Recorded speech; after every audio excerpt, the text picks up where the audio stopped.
years ago, a generation of kids were fortunate enough to watch Trapped in the Sky, the debut of Thunderbirds, which has been on this very screen in high definition not 3/4 of an hour ago. And we're still here talking about it. That amazes me. Think what Gerry must think. And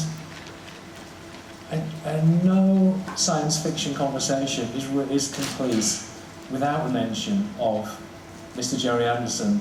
And I can't tell you how chuffed I am to get the chance to speak to him on stage. So if we could please give a round of applause for the man himself, Gerry Anderson.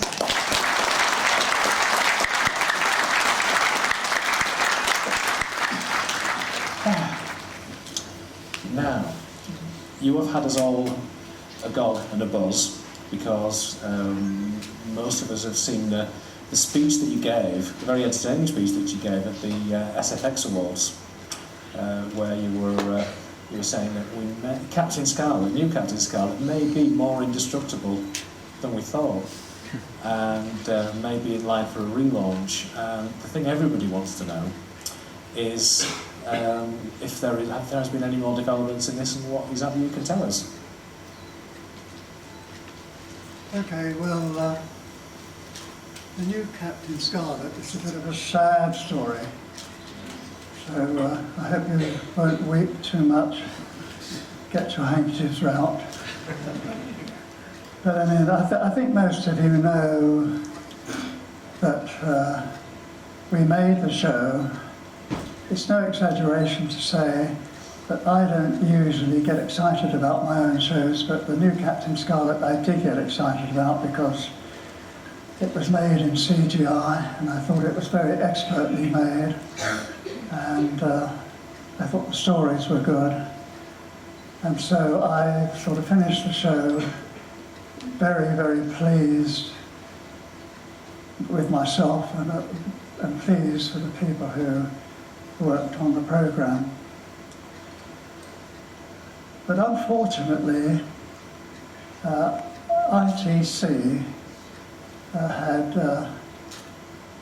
bought the British rights for transmission, and we had to sell it to part of it to them in order to get it broadcast in this country. I don't know how many of you know the horrible little kids show that was on at the time. What was it called? Ministry of Mayhem. Say again? Ministry of Mayhem. Yeah, you've got it.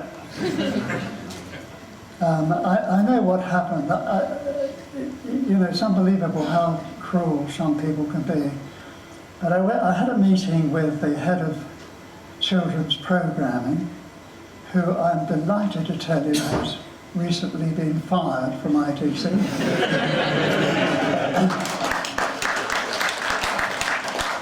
And having delivered the picture at this meeting, that they asked if I could put the original music on instead of the new music, you know, Captain Scarlet, you know the one I mean, from the puppet show.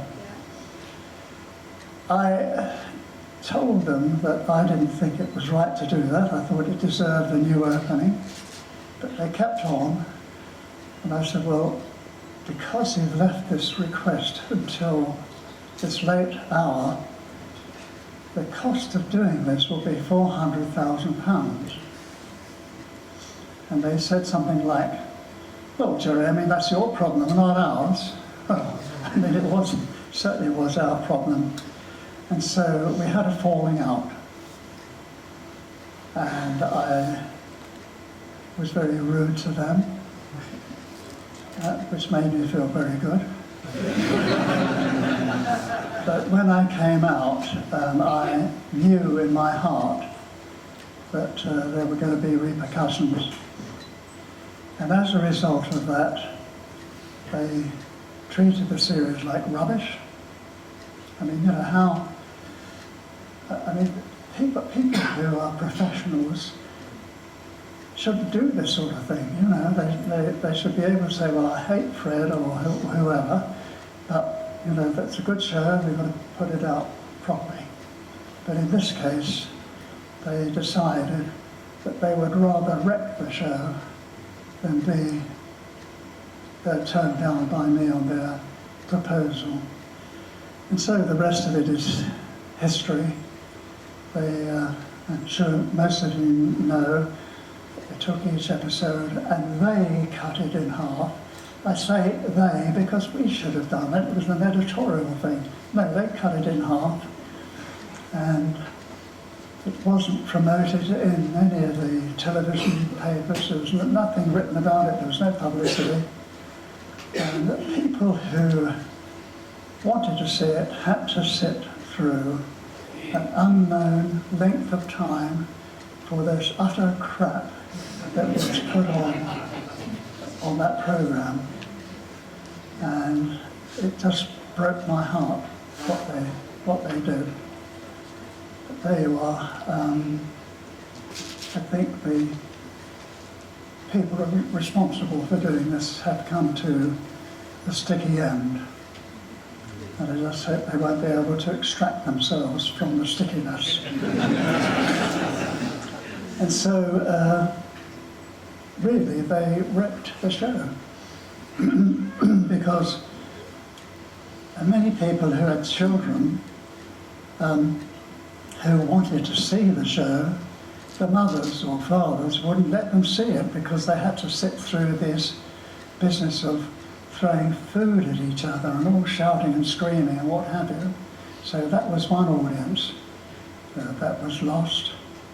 And the other audience were people who tuned in waiting to see Captain Scarlet. There was no reference made to it, except at a point some silly old man, not like me, I'm not silly, just old, would jump up and down and say, "Oh, Captain Scarlet," and they would crash in with the second half. And later on in the show, they did the same thing again. So really, they destroyed the show. Because obviously, if you want to sell a television series, whatever country you go to, you know that the salesmen do their bit, lovely new show, but inevitably they will say, "How's it doing in your country?" Now, if they were able to say, "Well, it's outrunning X Factor," it would have sold all over the world. But instead of which, they weren't able to quote any meaningful figures. So all I can tell you now, there's a reason why I can't tell you the whole story, but all I can tell you now is that after a year of negotiating, which cost my company over £150,000 in lawyers' fees, the series has been signed over to an American company, American distributor, who are now they've now got the worldwide distribution.